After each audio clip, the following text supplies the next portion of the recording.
ജീവിച്ചു. പഠിക്കാൻ വിട്ടതാ. എവിടാന്നോ എന്തുവാന്നോ ഒന്നും പറയത്തില്ല. 3 കൊല്ലം അവര് വെളി റൂം എടുത്തന്നെ പഠിക്കാൻ വിട്ടതാ. അവനും അവളും വീട്ടുകാരിതൊന്നും അറിയുന്നുമില്ല. ഞാൻ ദൃഷ്ടാന്തമായിട്ട് ഒരു സംഭവമാണ്. നാളുകൾ കഴിഞ്ഞു, പഠിത്തമെല്ലാം കഴിഞ്ഞ് എല്ലാം പഠിച്ചു. പഠിത്തമെല്ലാം കഴിഞ്ഞ് വന്നപ്പം പെണ്ണിന് കല്യാണം അവള് പറഞ്ഞു ഒക്കത്തില്ല ഇനി. അപ്പം ചെറുക്കൻ പെന്തിക്കോസ, പെണ്ണ് വേറൊരു വിഭാഗത്തില്ല. പ്രശ്നമായി. അപ്പൊ ചെറുക്കന് നല്ല ആലോചന വന്നു, അമേരിക്ക എന്നും കാനഡ എന്നുമല്ല.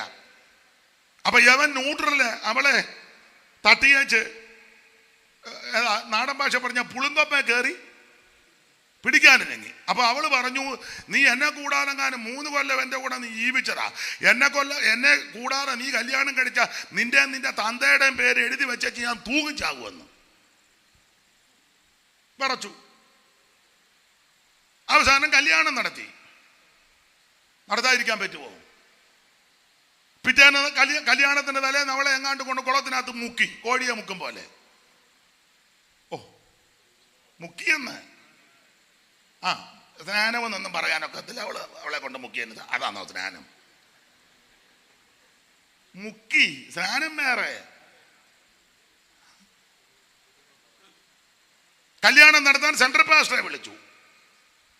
അയാളോടെന്നാ ഇത് പറഞ്ഞു കൊടുക്കണ്ടേ, പരിവക്കേടാന്ന്. ഇവർക്ക് ഇച്ചിരി കാശുള്ളത് കൊണ്ട് അയാൾ ഉടനെ ഇളകി. അയാൾ പറഞ്ഞു, വാത്സല്യ മകനെ ഓർക്കുമ്പോൾ എൻ്റെ ഉള്ളം തുടിക്കുന്നു. പിന്നെ അയാൾക്ക് ഭയങ്കര തുടിപ്പാ, കാരണം കൊടുത്തു നന്നായിട്ട്. അതല്ല രസകരം, അതല്ല. പുള്ളി എഴുന്നേറ്റ് പറഞ്ഞു, ഈ വാത്സല്യ മകളെ ഓർക്കുമ്പോൾ ഞാൻ ദൈവത്തെ സ്തുതിക്കുന്നു. ഈ വിശ്വാസത്തിന് വേണ്ടി ഏകയായിട്ട് ആ വീട്ടിൽ നിന്ന് കൊച്ചുങ്ങൾ അവിടെ 100 ചിരിച്ചിരിക്കുക. ദൈവമേ, വിഡ്ഢി ഇതൊന്നും അറിയുന്നില്ലല്ലോ എന്ന്. ഉള്ള കാര്യമാ. പേരും സ്ഥലവും ഒന്നും പറയത്തില്ല. വെറുതെ എന്തിനാ? ഉണ്ടെന്ന്. ഞായറാഴ്ച അവള് പിന്നെ സമയം വന്ന അവള് ആഭരണമെല്ലാം ഇട്ടുകൊണ്ട് വന്ന് പറഞ്ഞു, എടി മോളെ, ഇത് ചുണയുണ്ട് എന്നെ കൊണ്ട് നൂരിക്കാനെന്ന്.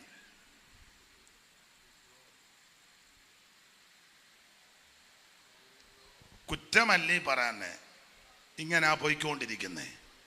അതുകൊണ്ട് എല്ലാ മാതാപിതാക്കളോടും കുഞ്ഞുങ്ങളോടും എല്ലാം പറയാം, കുഞ്ഞുങ്ങളെ, നിങ്ങൾ ദൈവകൃപയെ ജീവിച്ചോണം.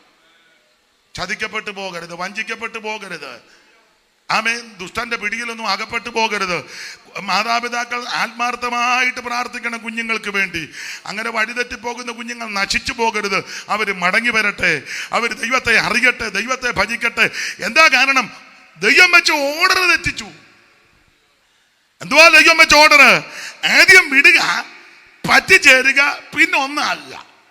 ഇതിപ്പോ നടന്നു വരുന്ന ആദ്യം ഒന്നാകുക, എന്നുവെച്ച് പിന്നെ പറ്റിച്ചേരും. ഒന്നായി നോക്കും, പറ്റിച്ചേരും, ഒക്കുന്നില്ലെന്ന് കണ്ട പിന്നെ നോക്കുന്ന ഉടനെ അങ്ങ് വിടുകല്ലേ. ദൈവം വെച്ചിരിക്കുന്ന ഓർഡർ മാറ്റരുത്. അതങ്ങനെ വേറൊരു വിഷയം. നമുക്ക് നമ്മളെടുത്ത ഭാഗത്തേക്ക് വരാം. അപ്പൊ ആത്മാവ്, പ്രാണൻ, ദേഹം. 1 ആത്മരക്ഷ, 2 പ്രാണരക്ഷ, 3 ദേഹരക്ഷ. അപ്പൊ തുടക്കം ആത്മരക്ഷയാ, അതിനാ പ്രാധാന്യം. മറ്റൊരുത്തനും രക്ഷയില്ല, യേശുക്രിസ്തു മാത്രമാ രക്ഷകൻ. കർമ്മമാർഗം കൊണ്ടോ, പുണ്യപ്രവർത്തി കൊണ്ടോ, ദാനധർമ്മം കൊണ്ടോ, നേർച്ച കാഴ്ച കൊണ്ടോ, ആചാര്യ അനുഷ്ഠാനങ്ങൾ കൊണ്ടോ, പാരമ്പര്യം കൊണ്ടോ, മാമൂല് കൊണ്ടൊന്നും രക്ഷിക്കപ്പെടുകയില്ല. രക്ഷിക്കപ്പെടാൻ ഒറ്റ വഴി, ഒറ്റ മാർഗം, ഒരേ ഒരു വ്യക്തി, നസറയനാകുന്ന യേശുക്രിസ്തു. ഇന്ന് രാത്രി ആ കർത്താവ് നമ്മുടെ നടുവിലുണ്ട്. 5 പൈസ മുടക്കാതെ യേശുവിനെ ഉള്ളത്തിൽ ഏറ്റെടുത്ത് രക്ഷാനിർണയം പ്രാപിച്ചു വേണം ഇവിടുന്ന് കടന്നു പോകാൻ. സ്തോത്രം. ഒരു മാനസാന്തരം ഉണ്ടാകണം. ദൈവത്തിന് മഹത്വം. അപ്പോൾ ആത്മരക്ഷ. പക്ഷെ ദുഃഖകരമെന്ന് പറയട്ടെ, പണ്ട് അച്ഛൻ പറഞ്ഞതുപോലെ കടമെടുത്ത് പറയുക, നമ്മളെല്ലാം ആത്മരക്ഷയല്ല തുടങ്ങിയത്. പക്ഷെ ഇപ്പം 10, 30, 40, 50 കൊല്ലമായപ്പോൾ ദേഹരക്ഷയല്ല ഇപ്പം വന്ന് നിൽക്കുന്നു. എല്ലാവരും അങ്ങനെ. ഒരു 99 ആത്മരക്ഷ തുടങ്ങിയതാ. ഇറക്കമൊക്കെ ആത്മരക്ഷയിലായിരുന്നു. അതിലെ ചില പറഞ്ഞു, അയ്യോ, ഞാൻ കിഴക്കേത്തെരുവിൽ നിന്ന് ഇറങ്ങിയപ്പം നല്ല ഇറക്കവാ, ആത്മരക്ഷയിലാ ഇറങ്ങിയത്. ഇപ്പോൾ 25, 30 കൊല്ലമായപ്പോൾ ദേഹരക്ഷയിലാ വന്ന്. ആത്മരക്ഷ തുടങ്ങിയപ്പോൾ അന്ന് സമയം വിഷയമല്ല, ഭക്ഷണം വിഷയമല്ല, കിടക്കുന്നത് വിഷയമല്ല, യാത്ര ചെയ്യുന്ന വണ്ടി വേണ്ട, വാച്ച് വേണ്ട, കൂട്ട് വേണ്ട, ടോർച്ച് വേണ്ട, ചപ്പല് വേണ്ട, മാച്ച് ചെയ്യുന്ന ഒന്നും വേണ്ട, പെർഫ്യൂം വേണ്ട. ചില ആൾക്കാർ ഞാൻ ഇന്നത് യൂസ്, എന്തുവാ അതിന് പറയുന്നത്, ഇന്ന കമ്പനി അല്ലല്ലോ, അതിന് വേറെ പേര് പറയുമല്ലോ, ഇതിൻ്റെ ബ്രാൻഡ്, എനിക്ക് ഇംഗ്ലീഷ് ഭാഷമില്ല, ഞാൻ ഇന്ന ബ്രാൻഡ്, ആ ബ്രാൻഡ് കിട്ടി അടിച്ചെങ്കിലേ പുള്ളി വെളിയിൽ ഇറങ്ങുവോളന്ന്. ഇപ്പം പണ്ട് കുട്ടിക്കൂട അടുത്ത് മൊത്തം തൂത്തുവാരി നടന്നവനാ. ഇപ്പോഴത് തൂക്കണമെന്നൊന്നും ഞാൻ പറയുന്നില്ല, സാഹചര്യം അനുസരിച്ച് പൊക്കോ. പക്ഷേ അന്ന് ഇതൊന്നും വിഷയമല്ല. വണ്ടിയൊന്നും വിഷയമല്ല, വാഹനം വിഷയമല്ല, ഭക്ഷണം വിഷയമല്ല, യോഗവൽപ്പം മുമ്പോട്ട് പോയ വിഷയമല്ല, നടക്കുന്ന വിഷയമല്ല, ഇതൊന്നും. അന്നത്തെ ഏറ്റവും വലിയ വിഷയം ആത്മീക വിഷയമാണ്. അത് തുടക്കത്തിൽ. പക്ഷേ ആമൻ ദൈവം ആ സ്ഥിതിക്കെല്ലാം മാറ്റം വരുത്തി. നന്മ തന്നു, വണ്ടി തന്നു, വീട് തന്നു, ജോലി തന്നു, കുഞ്ഞുങ്ങളെ പല രാജ്യങ്ങളിൽ അയച്ചു. ഭൗതിക സ്ഥിതികൾക്കെല്ലാം ദൈവം മാറ്റം വരുത്തി. ഇതെല്ലാം വന്ന് ശുശ്രൂഷയിലുമൊക്കെ മെച്ചോ മേന്മയും നന്മയൊക്കെ തന്നു. ഇപ്പം വന്ന് ദേഹരക്ഷയിലാ നിർത്തിയേക്കുന്നത്. അതിന് 1-2 ഉദാഹരണം. എല്ലാവരും കൈ അടിക്കുമ്പോൾ അടിക്കുകയല്ല, ഇങ്ങനെ ഇരിക്കും. അതിന് ഡോക്ടർ പറഞ്ഞു അധികം ദേഹരക്ഷയാ, സ്ട്രെയിൻ ചെയ്ത്. അതാ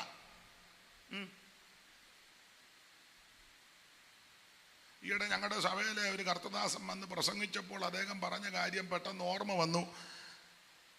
ഒരു ഡോക്ടർ, നല്ല വലിയ ഉന്നതമായ ഒരു ഡോക്ടർ അദ്ദേഹത്തോട് പറഞ്ഞു, പണ്ട് ഈ വീട്ടിലെ അമ്മ ഉമി കരിച്ച് ചിലപ്പോൾ ഉപ്പുമൊക്കെ ചേർത്ത് 2 കുരുമുളകുമൊക്കെ ചേർത്ത് ഈ കണ്ണൻ തേങ്ങയുടെ കിഴുത്ത ഇട്ടേച്ച് അതിനകത്താ ഉമിക്കരി നിറയ്ക്കുന്നത്. വലിയ ചിരട്ട തേങ്ങയുണ്ട്, അതിൻ്റെ വെള്ളമെല്ലാം ഊറ്റി തേങ്ങയെല്ലാം എടുത്ത് വെച്ച് അതിങ്ങനെ കിടിച്ച് അതിനകത്താ ഉമിക്കരി. അതാ മുളയുടെ അറ്റത്ത് കുടുക്ക, അതിനകത്താ ഉമിക്കിരി. നിങ്ങളെല്ലാം അങ്ങ് ബക്കിംഗ്ഹാം പാലസിൽ നിന്ന് വന്നതുകൊണ്ട് അവിടെ കുടുക്കയുണ്ടോ ചിരട്ടയുണ്ടോ ഉള്ളവർ അറിയാം, ഒന്നും അറിയാൻ മേല പാവത്തുണ്ട്. കുടുക്കകത്ത് കാച്ചിട്ടവർ വരെ ഇതിനകത്ത് ഇരിപ്പുണ്ട്. അവസാനം കുലുക്കി വെച്ച് ഇങ്ങനെ നോക്കി ഈർക്കലി കൊണ്ട് ഉണ്ട്. അങ്ങനെ ആരേലും ചെയ്തിട്ടുണ്ടോ എന്ന് കൈ പൊക്കിക്കേ. ആണ്ടിരിക്കുന്നത് അത്ര എണ്ണം ഇപ്പം പിടി കിട്ടിയല്ലോ. കുടുക്ക വരുന്നില്ല, അതിനാ ഈർക്കലി കൊണ്ട്.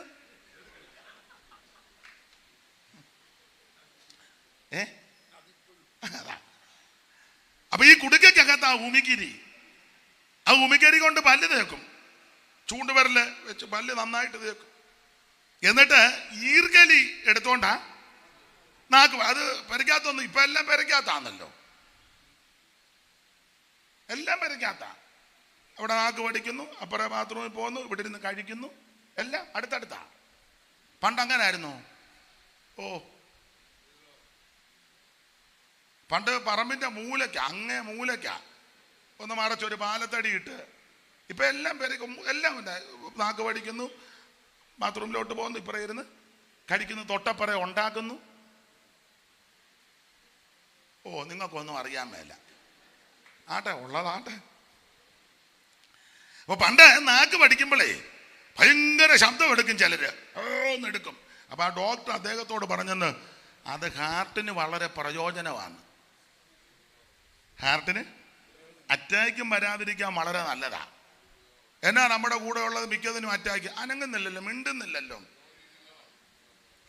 അന്ന് നാക്ക് പഠിക്കുമ്പോഴാ ഉറക്കെ ആയാസം എടുക്കുന്നത്. എടാ, ഇന്ന് യോഗത്തിന് വന്നിട്ട് 10 ഗ്ലോറി പറയാവോ ഉറക്കെ? ഒരു ഹല്ലേലൂയ അകത്തീന്ന് വരണം. Praise the Lord. ഒരു 10 ഗ്ലോറിയും 10 ഹല്ലേലൂയായി ഒരു 10 പ്രൈസ് ദി ലോർഡ് ഒക്കെ പറഞ്ഞാൽ ഇത് മാറുവന്ന് ഇത് വന്ന് യോഗത്തിന് വന്ന് ഊമൻ തെറ്റിയിരിക്കുക. എന്ത് ചെയ്താണെങ്കിൽ ഇനി അവസാനം ഒരു 3 ഹല്ലേലൂയായിക്ക് ഇങ്ങനെ പൊക്കാനിരിക്കുക. അത് കഴിയുമ്പോ എന്നാ നേരെ പോവുക. ആർക്കും ഒന്നും വരാതിരിക്കട്ടെ.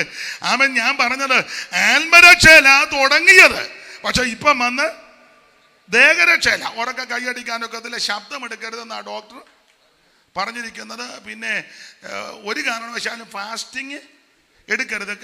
രാവിലെ ബ്രേക്ക്ഫാസ്റ്റ് മസ്റ്റാ. ആണെന്ന് ബ്രേക്ക്ഫാസ്റ്റ് ഒന്നുമില്ലേ 2 ബിസ്ക്കറ്റ് എങ്കിലും പിന്നെ ദേഹരക്ഷയില്ല. ഇപ്പം സൂക്ഷം 12:40 ആകുമ്പോൾ ഭക്ഷണം ദേഹരക്ഷയാ. പിന്നെ രാവിലെ 8 മണിക്കകം ബ്രേക്ക്ഫാസ്റ്റ് റെഡി. പിന്നെ വൈകിട്ട് 8 മണിക്കകം ഡിന്നർ. പിന്നെ ഡോക്ടർ പറഞ്ഞു 5 നട്ട്സ്, 5 ബദാം, 5 പിസ്ത, പിന്നെ എല്ലാം 5 എന്നാന്നോ ഒരു അരുതാഴിക പോലെ. എല്ലാവരുടെയും കാര്യമല്ല. അത് കടിക്കുന്നതുകൊണ്ട് ഞാൻ എതിരല്ല. കടിച്ചോ, സാഹചര്യവും സമയമൊക്കെ കൊണ്ട് കടിച്ചോ. പക്ഷെ ഞാൻ പറഞ്ഞത് ഇത് ആത്മീകത്തിൽ ഇപ്പൊ ഇല്ലല്ലോ. ദേഹരക്ഷയുടെ കാര്യത്തിലല്ലേ ഉള്ളൂ. ആത്മരക്ഷയിലുണ്ടോ? കൃത്യം 4 എഴുന്നേക്കണം, സ്വോത്ര പ്രാർത്ഥന നടത്തണം. കൃത്യം 5 മണിക്ക് കുടുംബ പ്രാർത്ഥന നടത്തണം. അത് കഴിഞ്ഞ് 1 മണിക്കൂർ വചനം വായിക്കണം. അത് കഴിഞ്ഞ് മറ്റു കാര്യങ്ങൾ ക്രമീകരിക്കുക. അത് കഴിഞ്ഞ് പ്രവർത്തനങ്ങൾക്ക് പോകുക, അല്ലെ ശുശ്രൂഷ ചെയ്യുക. അത് കഴിഞ്ഞ് സന്ധ്യയ്ക്ക് കുടുംബ പ്രാർത്ഥന കൃത്യം 7 മണിക്ക് അല്ലെ 6 മണിക്ക്. ഇതിലൊരു യാതൊരു ക്രമോ അല്ല. ഉണ്ടെങ്കിൽ ഉണ്ടെന്ന് പറയില്ല. ഇല്ല, പൊതുവില്ല, ആരെ ഉദ്ദേശിച്ചല്ല. ഇല്ല. പ്രാർത്ഥന കൃത്യസമയത്ത് ആരംഭിക്കണം. പാട്ട് പഠിക്കണം, വചനം വായിക്കണം, ധ്യാനിക്കണം. വീട്ടിൽ മാസത്തിലൊരു ഉപവാസ പ്രാർത്ഥന വെക്കണം. കോട്ടയം മീറ്റിംഗ് മുടക്കരുത്. ഇത് മിക്കടത്ത് ലേലം വിളിയാ. ആർക്ക് വേണം, ആർക്ക് വേണം. പണ്ടൊരു നാടൻ പാട്ടുണ്ടായിരുന്നു, ആർക്ക് വേട്ടാം, ആർക്ക് വേട്ടായ കളിനീലിക രമ്പൻ. ആർക്ക് വേട്ടാന്ന്, ആർക്ക് വേണമെന്ന് ചോദിക്കുകയല്ലേ ആർക്ക് വേണം. അപ്പൊ നേരെ ഇരുന്നവനെല്ലാം കുനിഞ്ഞിരിക്കും. നേരെ ഇരുന്നല്ലേ അങ്ങോട്ട് വെക്കുന്നെന്ന് ചോദിക്കുന്നത്. അതുകൊണ്ട് ഇപ്പൊ ഉപദേശമാരും എല്ലാം ലിസ്റ്റ് ഇട്ടിരിക്കുക. ഞാനും ഇന്ന് ഇട്ടേച്ചാ വന്നേ. ആന്നേ ദേഹരക്ഷയുടെ കാര്യത്തിൽ കൃത്യതയുണ്ടല്ലോ, നിഷ്ഠയുണ്ടല്ലോ, ചിട്ടയുണ്ടല്ലോ, ക്രമമുണ്ടല്ലോ. ആത്മരക്ഷയുടെ കാര്യത്തിൽ തന്നെ ക്രമമില്ലാത്ത. ദൈവം വെച്ച ഓർഡർ തെറ്റിക്കരുത്. ദൈവം വെച്ച ഓർഡർ തെറ്റിച്ചാൽ എന്റെ ഭാഷയാ ഒരു നടക്ക് പോകത്തില്ല. ദൈവം വെച്ചിരിക്കുന്ന ഓർഡർ ആദ്യത്തെ രക്ഷ ആത്മരക്ഷയാ. യേശു ക്രിസ്തുവിൽ കൂടി മാത്രം മറ്റൊരുത്തനും രക്ഷയില്ല. യേശു ക്രിസ്തു മാത്രമാണ് രക്ഷിതാവ്.